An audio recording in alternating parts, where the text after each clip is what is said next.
If you ever think about moving into an old house, think again, because my family did, and what lives inside that house still follows us, even now.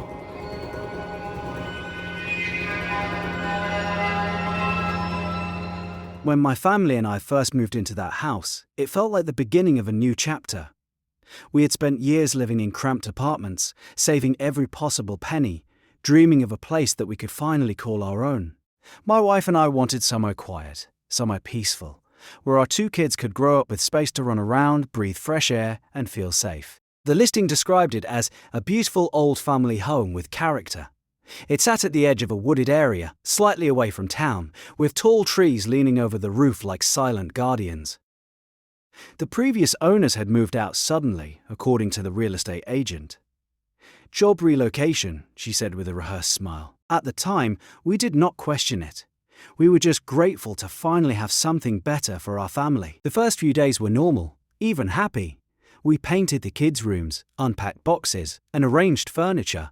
The house creaked more than we were used to, but we told ourselves it was just old wood settling.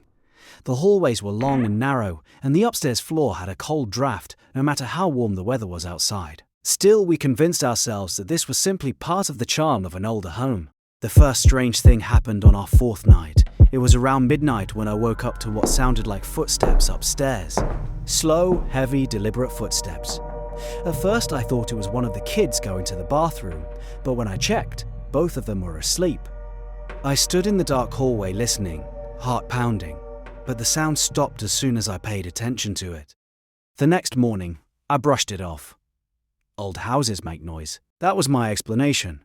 But then my daughter said something over breakfast that unsettled me. "Dad, who was upstairs last night?" she asked casually, stirring her cereal. I paused. "What do you mean?" "I heard someone walking," she said. "Then I heard someone whisper my name." My wife and I exchanged a look. I laughed it off, told her it must have been the wind or a dream. But deep down, something about the way she said it felt wrong. Over the next few days, little things began to feel off. Doors we knew we had closed were suddenly open. Objects we left on tables seemed to shift positions. The house always felt colder than it should have, especially near the staircase and upstairs hallway. There was this constant sensation that someone was standing just behind us, watching, but disappearing whenever we turned around. One evening, my wife was folding laundry in the bedroom while I was downstairs finishing some unpacking. Suddenly, I heard her call out sharply, "Can you stop standing behind me like that? You scared me." I rushed upstairs. "I wasn't behind you," I said. Her face drained of color. She explained that she saw someone standing in the doorway for a brief moment, tall, dark, completely still. When she looked up fully, it vanished. We tried to rationalize everything: stress, exhaustion, adjustment to a new environment. But the house had other plans. A few nights later, we were jolted awake by the sound of the front door slamming. I ran downstairs immediately, convinced someone had broken in, but the door was locked. Nothing was disturbed. Then my son began waking up every night at exactly 3:12 a.m., crying, shaking. When I asked what was wrong, he always answered the same way: "He doesn't want us here." "Who?" I asked. "The man on the stairs." Each day, the activity escalated. Footsteps grew louder. Whispers turned into faint voices. Shadows moved where no shadows should have existed. One night, the power cut out without warning. The entire house fell into darkness. We gathered in the living room, using our phone flashlights. That was when we heard it, heavy breathing. Not from any of us. It came from the staircase. Step by step, something unseen descended. The air turned freezing cold. The breathing deepened into a low, guttural growl. Then suddenly, it stopped. The silence felt alive. None of us slept that night. The next morning, I noticed deep scratch marks on the wall near the stairs. Long, jagged, like something had been dragged downward. We finally confronted the realtor about the previous owners. At first, she avoided answering. Then, reluctantly, she told us the truth. A man had lived there with his family. He became obsessed with the house, convinced that the walls were alive, that the house was controlling him. One winter night, driven by madness, he harmed his family and then himself. Inside those walls, the house had never truly been empty. We should have left immediately. But fear, denial, and the financial pressure of starting over kept us there longer than we should have stayed. We convinced ourselves nothing supernatural was happening, that maybe our minds were playing tricks on us, that grief, history, and rumors couldn't hurt us. The activity grew worse. Every night, the house felt heavier, colder, like the air itself pressed against our lungs. The walls seemed to echo with faint murmurs we could never quite understand. Things went missing. Light bulbs burst without reason. The staircase groaned under invisible weight. And then came the night that changed everything. It was just past midnight. My wife and I were trying to sleep, but a strange uneasiness lingered in the air, like something was waiting. Suddenly, the bedroom door began to rattle. Slowly at first, then violently. Before I could stand up, every door in the house slammed shut at once. The sound thundered through the walls. The lights flickered, then died.